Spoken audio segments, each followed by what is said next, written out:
ଦେଖନ୍ତୁ ଯଦି ବର୍ତ୍ତମାନ ସମୟରେ ଦେଶର ଯାହା ମାନସିକ ସ୍ଥିତି ଅଛି हाँ ଏବଂ ବିଶେଷ ଭାବେ ଯଦି ଗଲା 3 ଦିନ ଧରିକି ଆମକୁ ଯୋଉ କଷ୍ଟ ହେଇଛି ଯୋଉଟା କାଶ୍ମୀରର ପହଲଗାମରେ ଯୋଉ ପ୍ରକାର ବର୍ବରୋଚିତ ହତ୍ୟାକାଣ୍ଡ ଘଟିଲା ଏବଂ ମୁଁ ଡେଲିବରେଟଲି କହିବି ଗୋଟେ ଶବ୍ଦ ବହୁତ ଭାବି ଚିନ୍ତି କହିବି ଗୋଟେ ଶବ୍ଦ ମୁସଲମାନ ଆତଙ୍କବାଦୀ ମାନେ ପଶି ଯୋଉଭଳି ଭାବେ ଧର୍ମ ପଚାରି ଗୋଟେ ପରେ ଗୋଟେ ହିନ୍ଦୁ ପୁରୁଷ ମାନଙ୍କୁ ସେଠି ହତ୍ୟା କଲେ ଏବଂ ଯୋଉଠି ଧର୍ମ ପଚାରି ସାରିଲା ପରେ ବି ତାଙ୍କୁ ସନ୍ତୁଷ୍ଟି ମିଳିଲା ନାହିଁ ସେଠି ସେମାନେ ତାଙ୍କର ପ୍ରାଇଭେଟ ପାର୍ଟକୁ ମଧ୍ୟ ଖୋଲିକି ଦେଖିବା ପର୍ଯ୍ୟନ୍ତ ବର୍ବରୋଚିତ କାଣ୍ଡ ଘଟେଇଲେ।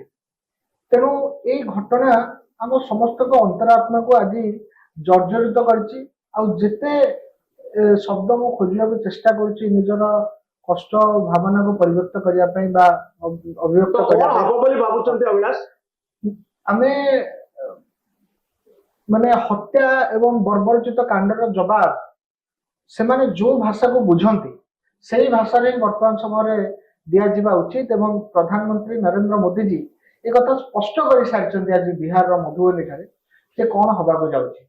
हाँ ପ୍ରଧାନମନ୍ତ୍ରୀ ନରେନ୍ଦ୍ର कौन ମୋଦି ହେଇପାରେ ସ୍ପଷ୍ଟ ବୋଲି ଆପଣ କରୁଛନ୍ତି। ଭାବୁଛନ୍ତି? ଦେଖନ୍ତୁ ମୁଁ ତ କୌଣସି ପ୍ରତିରକ୍ଷା ବିଶେଷଜ୍ଞ ନୁହେଁ ଯେ ଏକ୍ଜାକ୍ଟଲି ସ୍ପେକୁଲେଟ କରିବି କିନ୍ତୁ ମୁଁ ସ୍ପଷ୍ଟ ରୂପେ ଗୋଟେ ଭାରତୀୟ ନାଗରିକ ହିସାବରେ ମୋଦିଜୀଙ୍କର ପାର୍ଟିର ଜଣେ କାର୍ଯ୍ୟକର୍ତ୍ତା ହିସାବରେ ମୋଦିଜୀ ଆଜି ନିଜର ଷ୍ଟେଟମେଣ୍ଟ ତିଆରି କରି ସାରିଲା ପରେ କହି ସାରିଲା ପରେ ପବ୍ଲିକକୁ ଏବଂ ପବ୍ଲିକକୁ କେବଳ ସେ ଷ୍ଟେଟମେଣ୍ଟଟା ଭାବନ୍ତୁ ମୋଦିଜୀ ଏ କଥାଟାକୁ ହିନ୍ଦୀରେ ବି କହିପାରିଥାନ୍ତେ ସେ ଲାଉଡ ଆଉ କ୍ଲିୟର ଭଏସରେ ଇଂରାଜୀରେ ମଧ୍ୟ ସେ କଥାକୁ ସେଠି ରିପିଟ କଲେ।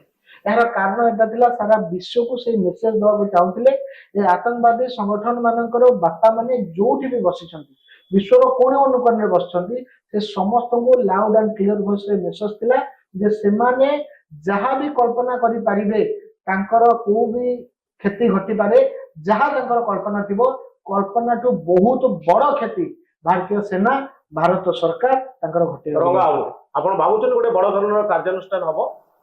ନାଇଁ ଦେଖନ୍ତୁ ବଡ ଧରଣର କାର୍ଯ୍ୟାନୁଷ୍ଠାନ ହଉ କି ନ ହଉ ଯୋଉଟା ଅଭିଳାଷ ବାବୁ କହିଲେ ସେ ଡିଫେନ୍ସ ଏକ୍ସପର୍ଟ ନୁହଁ କି ମୁଁ ବି ନୁହଁ।